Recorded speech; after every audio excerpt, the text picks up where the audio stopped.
Welcome to the Fire and Earth podcast with your hosts, Jason Mefford and Kathy Gruver. Fire and Earth, giving you the keys to unlock your limitless potential. Welcome to another episode of the Fire and Earth podcast. I'm your co-host, Jason Mefford. And I am Kathy Gruver, and we are so excited to have another guest. I have known this woman a very, very long time, another Santa Barbara native. We've got Alana Tillim here today talking about resilience and leading through change. Welcome, Alana. So excited to have you. Yeah, so excited to be here. Thank you. What an awesome crew. Oh, thanks. So tell us a little bit about you, your background, how you got to this moment in time. Well, I have owned my business, Santa Barbara Dance Arts, for 23 years. And I founded a nonprofit in 2004 that believes in supporting emerging artists and offering them financial support and affordable rehearsal space and access to the arts. But in recent years, I have stepped actually out of the classroom. I used to teach and choreograph a lot and focusing more on entrepreneurial coaching. So I've had the opportunity to do speaking at conferences and help small business owners grow and empower themselves. And as someone who's led through several crises, several changes in the world, I feel like it's really provided me with tools. And I think what's happened in the last few months have really set the stage to have me do what I'm really enjoying, which is helping others. And I think Kathy and I have been friends for a long time. I love her work. I followed her closely, and I just feel like we share such similar values in terms of how can we help people be better for their community, for themselves. And I'm just really excited to be here and share, maybe a little golden nugget for someone that might help them on their journey. Well, and I think that's important because, again, as we were talking before we hit record, it's not our first rodeo for all of us, right? We've been in business for a long time. It's not the first time we've seen things like this. It's not going to be the last time, but a lot of people, especially, post 2008, I mean, people haven't been in business for 20 years.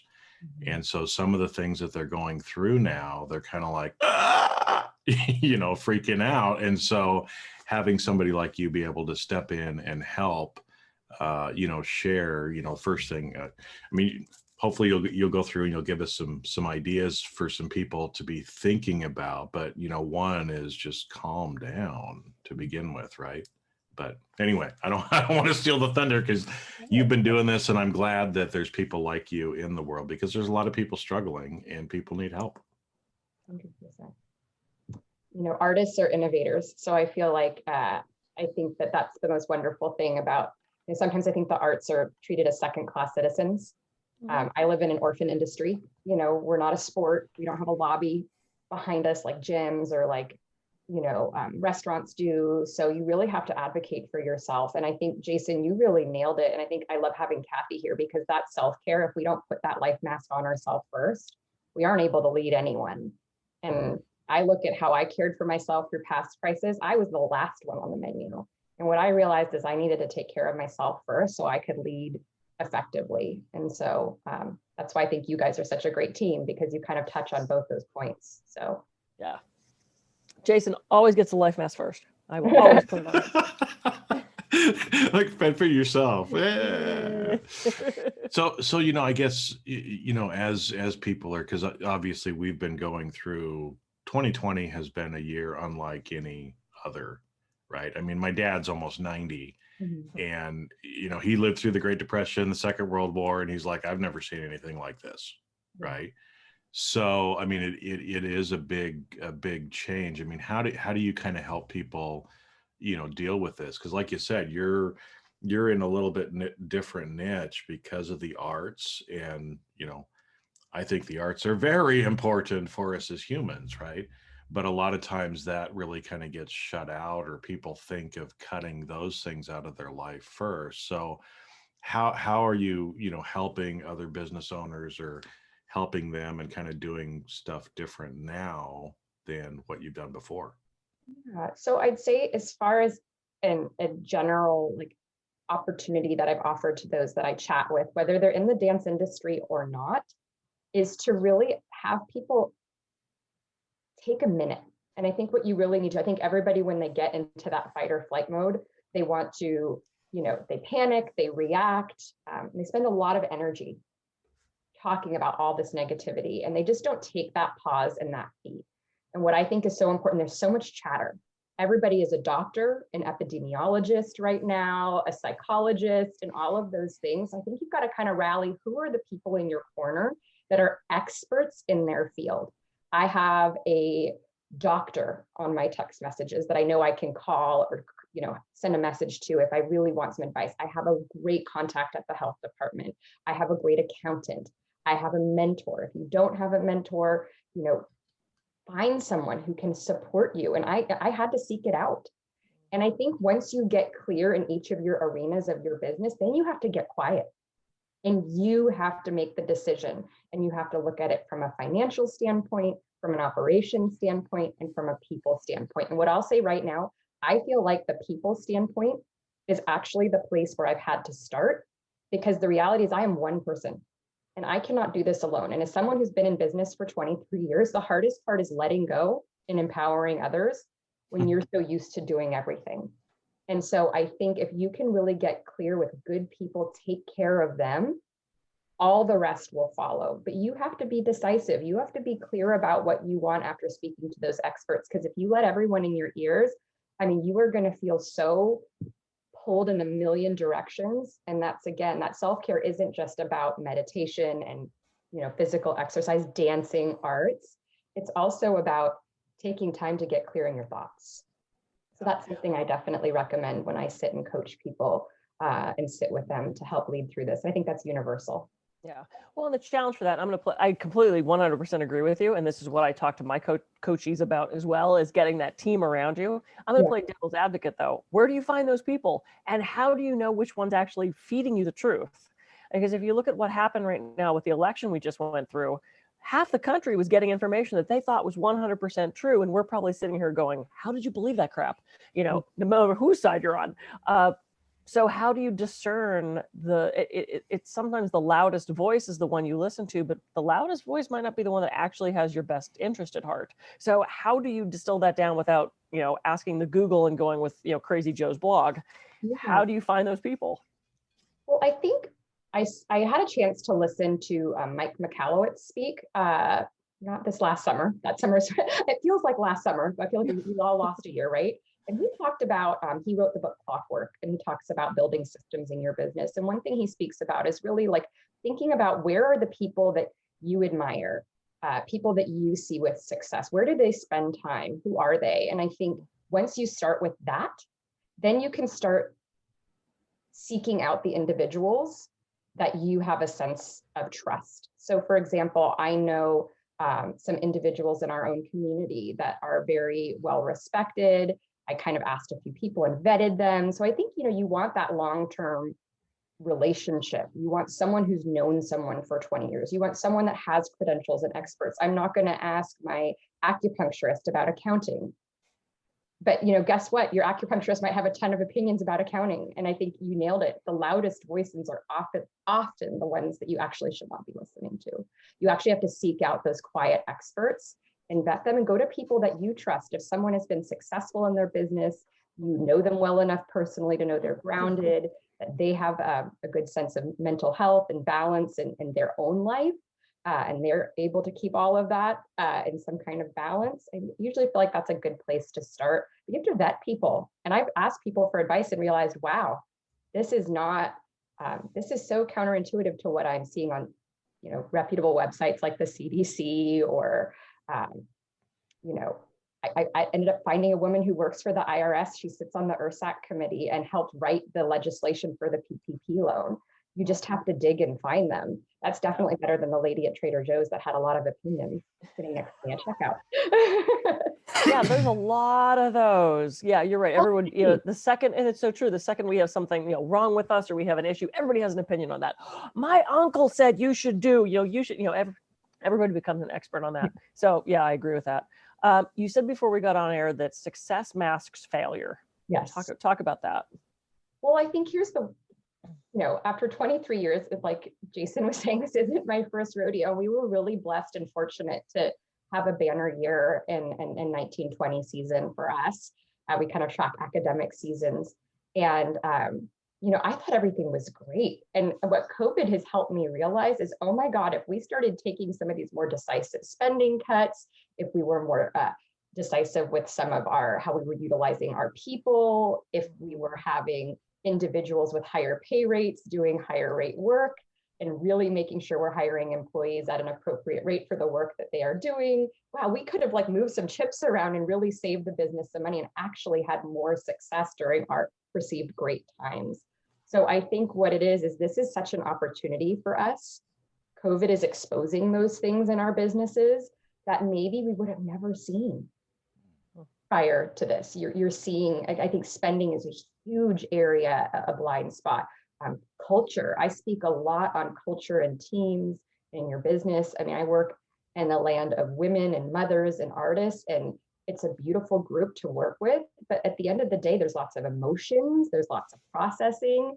And I think finding ways to streamline communication, streamline the culture in a different way. And I would have never done that had we not had this opportunity to kind of crack the egg open and see the vulnerabilities on the inside. But I think if you are finding success in COVID, awesome. I'm envious, but I'd still say take a pause, analyze where are the areas that you can change, because this is such an opportunity for us to make massive changes in our businesses to serve us, to serve our customers, and to serve those people that work so hard for us. Well, and I think it's interesting. A couple things that you said that I just wanted to highlight and kind of go down a little path here is, we were talking about the loudest voices are not necessarily the ones to listen to, but it's the more quiet. And I think, as we were talking too about kind of taking that pause, even internally, right? A lot of times our monkey mind chatter is so loud, but the answers that we need are when we get in that pause and we listen to that small, feelings that we're having and the things like that. And that's really where the answers usually are. But I think, again, too, with the success hides failures, and, that a lot of companies are finding themselves this way, where it's like, hey, we've been doing great. Now, all of a sudden we've got a problem. And since I deal so much with corporate type people, the first thing that they want to do is just start slashing costs, laying people off, right? And I always discourage them from just doing that indiscriminately, because the problem tends to be is they end up gutting their business too far. And then when things turn around, they actually can't come back, right? And one of the points that you made before about taking care of your people first, I thought was great. And especially for people that are entrepreneurs, right, is, we need to put on the oxygen mask ourselves, but we also need to be taking care of our people, because taking care of our people through times like this, everything else works out, right? And so, at times when everybody's cutting, maybe we should be hiring people. Maybe we should be increasing certain people's pay or doing some other stuff, because like you said, it's not us, it's the people around us that actually create our business, right? Most of the time, if you're just a solopreneur, you still kind of have a hobby, not a business. But once you start having employees or contractors that are working for you, now you've got some other responsibilities too, right? Yeah. I know there's, I was just saying, I know there's fear around that too. And I know when everything hit with COVID, my business stopped. I mean, in-person massage hypnosis, no one was allowed in my office. So for a little bit, I was not working at all. And I thought, what do I do with my assistant? I don't have errands for her to run. I don't have things for her to do, but I made sure I gave her something so that I was still giving her income so that could pay for it. My virtual assistant has been working like crazy because I have all this back end stuff that I decided, look, now's the time to do that sort of thing. So even if it's a small thing, bringing somebody on to help you with anything is going to help, keep people employed, keep them having purpose. If you don't have a reason to get up in the morning, all sorts of things go awry. So I think it's just getting over that fear, false evidence appearing real, and actually stepping in and making some different choices. Even if they're wrong, sometimes it just takes making that one choice, that one step forward. So how do we get people out of that fear, Alana, and moving forward? Well, I think it's kind of I remember early in the business, like that, you'd hear people say that old adage, you got to spend money to make money. And that's so counterintuitive when you're looking at your bank account and seeing really scary numbers. And I mean, I may have been in business in 23 years, but you never forget that feeling. Yeah. And again, this isn't my first rodeo. I lived through times, well into my business where you looked at that scary bank account balance. And I think the reality is you do have to spend, if you don't buy the ad, nobody's going to come take your class. People are the same way. And I've lived through the years of trying to get, a little, not investing the money and the resources in finding good people. And sometimes if you take that chance and you spend a little bit more, you're going to get a more credentialed individual. And that's your freedom. Like you said, like that's the opportunity to have the talented person that's going to have that intellect, that analytical skill set, that inherent drive to make choices for your business when you can't be there. And it may cost you a little more, but it's going to save you headaches, boundaries, boundary breaking, late night text messages, training. I mean, I don't even know the statistic. I wish that I had it at my fingertips, but like hiring and training new people is like tens of thousands of dollars. So, and frequently that's that fly in our ointment when we have to do that. So I think it's just being brave to know that it's going to be hard. I mean, longevity, leading through crisis, it's all a long game. Yeah. And I think to get out of the fear, you have to stop looking in the moment and look ahead. And I know there's a cool, I'll draw it out for you guys. This is something that I use as a tool. I'm not an artist visually, so forgive me. So it has these little steps here. And I put in the top where I want to be. What's the dream? And down here, I put where I am. And then you fill in the sandwich in between. And I can tell you, it's worked for large, high-level decisions that involve massive investments or people that have worked through real estate challenges, corporate clients that I've worked with. And it works with a small decision that you're making in terms of a staff member. And it's so rudimentary and it's so simple, but it's so universal. And I think it's one of those things where get out of the fear. Where do you want to be? Do you want to have an assistant when you come out of this? Do you want to take care of that person who's hurting? And you think about where you are right now. I have no work. And you did it. You filled the in between. What are the tasks that are going to help me in the long game? How can I invest in a human being that in the long run is going to make my life easier and bring dollars in the door? And that can be a people decision. It can be a spending decision, or it can be a life decision. And again, taking the pause to do that little analysis, and you'll feel a lot better. That fear will just start melting away. Yeah. Well, and Jason and I talk all the time about two different things. One of which is, what do you really want? Which is the first question you have to ask yourself. If you don't know what to put on that top tier, then you can't fill in the blocks. You don't jump into an Uber and say, take me somewhere.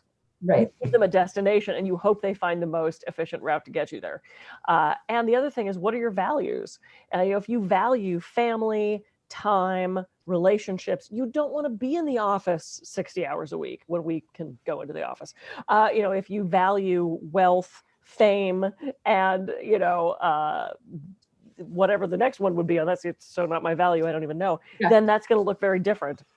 So identifying your values and what you really want helps you fill in those steps, and I think so often we miss asking ourselves that.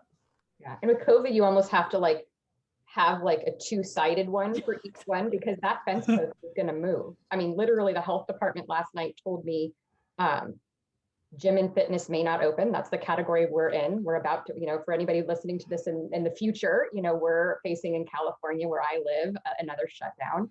But the website of the California government says I'll be able to operate. And she said, well, don't be surprised if it changes in 5 hours. Yeah. Well, and so, that's good as far as the flexibility, right? Because again, it's the, if you know where you kind of want to go, then you can start kind of coming up with those little steps, right? And I know a lot of times, especially entrepreneurs, get overwhelmed at that point. And they're like, oh my God, there's so much stuff I have to do. But it's like, look, if you know where you're going, what can you do for the next 15 minutes, 30 minutes, whatever it is, to help you get that much closer to it, right? But you bring up, because especially in uncertain times as well, right? And I've spent a lot of time in risk management, so that's all about uncertainty, right? Is we can't accurately predict the future. We don't know the events that are going to happen.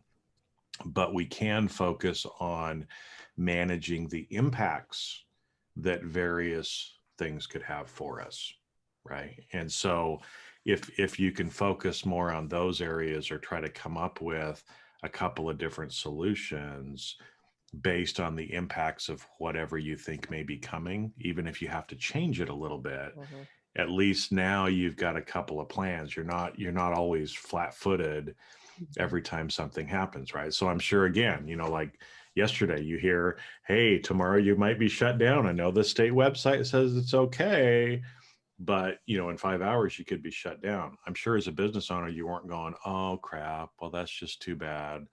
You're coming up with some sort of contingency plan to figure out, okay, if we can't open tomorrow, what are we going to do? Right? Because you've got people relying on you. You've got clients to serve. How are you still going to get it done regardless? I dance there. I want her to stay open. Right? What is the plan? I know, but what are you going to do, regardless of the circumstance that we find ourselves in? Because we still get to choose, right? Yeah. It's about adapting. It's about adapting and pivoting and changing. And that's very scary. Change is incredibly scary. Animals don't like to change. Nature doesn't like to change. We resist that. Yeah. And decision fatigue. I mean, I think there's a fine line about having a long game. I think Kathy's question was great. I think the long game is going to help you get out of fear. But I think if you start, especially leading through a crisis like we're going through right now, but I mean, again, life is so uncertain. If you start playing out every iteration, you will go mad. We're all experiencing decision fatigue right now. So I know a piece of advice that I know that's really helped me is, my mentor had shared the quote, you can't build the plane while you fly it.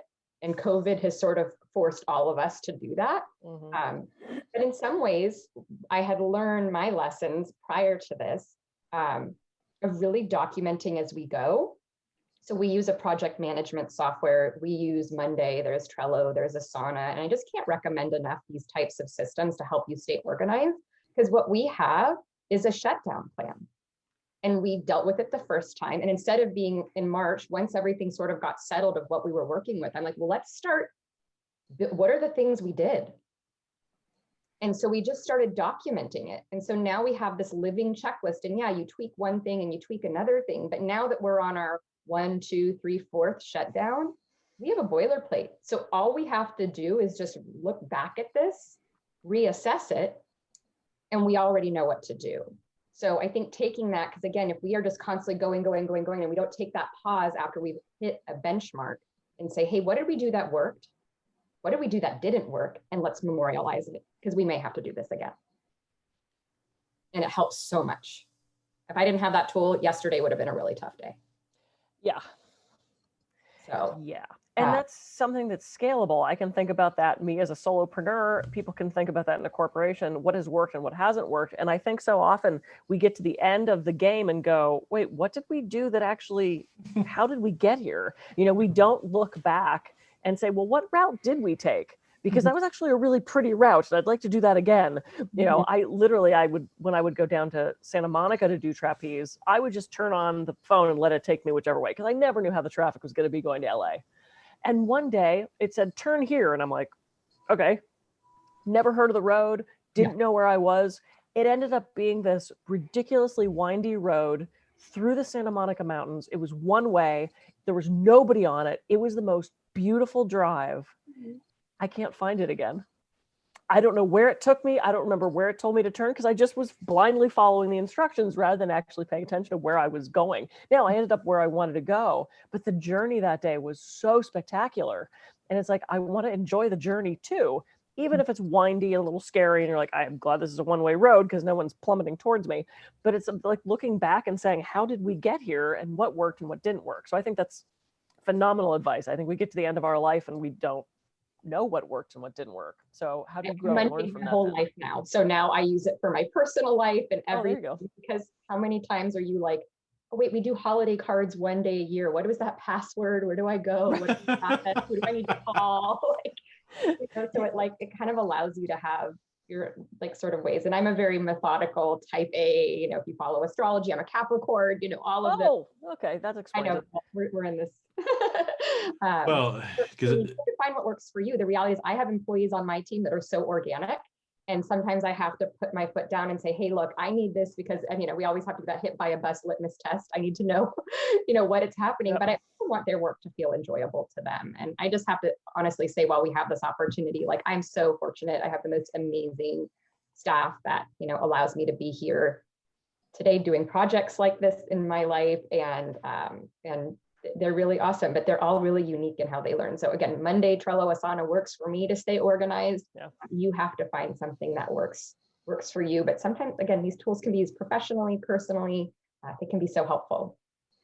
Well, I think that's where it brings up, again, that importance of kind of the pausing, realizing what we did, actually documenting it. Because again, I mean, for scalability standpoint, if you're a solopreneur, everything's up in your head, right? But if you're going to have people actually doing the processes, you have to document it. You have to teach them how to do it. You have to have some sort of tool to help them do it. And as you were talking, it just reminded me, one of my favorite Winston Churchill quotes was, the first 25 years of my life, I wanted freedom. The next 25 years of my life, I wanted order. And in the last 25 years of my life, I now realize that order is freedom. Right? That a lot of times we want to just be willy-nilly, shoot from the hip, whatever you want to call it, but you don't run a business for 23 years shooting from the hip. It just doesn't work. No, 100%. And I think sometimes it's articulating that. I actually had that conversation with one of my, most integral team members. Sometimes, having that structure, the documentation, it isn't just having freedom for you or for, so it's freedom for you to be able to be with your child if they're sick, or it's freedom for me to be able to focus on writing a grant or getting a loan or building, something that I need to do that nobody else can do. That frees up my time. So when we have these systems in place, and ultimately that's going to serve you, it's going to serve everyone. So I think sometimes that concept about how all of our time is redeemed and just taking that extra 5 minutes to document and create that order you're talking about, it's 5 minutes now, but it's hours later. Have you ever tried to remember something you did 2 years ago and you're digging out the email and you're like, how did I do this? And why didn't it write down? And even though old methods and procedure documents that are like 800 pages are sort of arcane and at this point, but we have to document things. We have tools like Loom where we can do videos.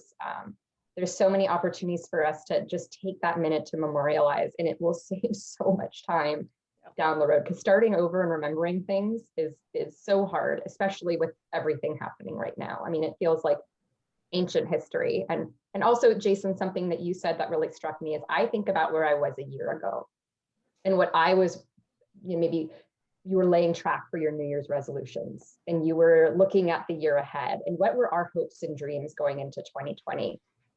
And what are they now? I'm sure there was a lot of people who were looking at success and prosperity, and now that's all just turned into survival. But that's still a valuable and important goal. And if we can all just get through this and survive it and backpedal those steps in my little thing to get there, that doesn't mean there isn't time and space to be aspirational, but create manageable goals for yourself so you can find that order in your life. And I know people that are building buildings right now and opening second businesses. That's personally not where I'm at. So I think figuring out what that top goal is, what that value is and being really realistic about it is going to be helpful in this season of life.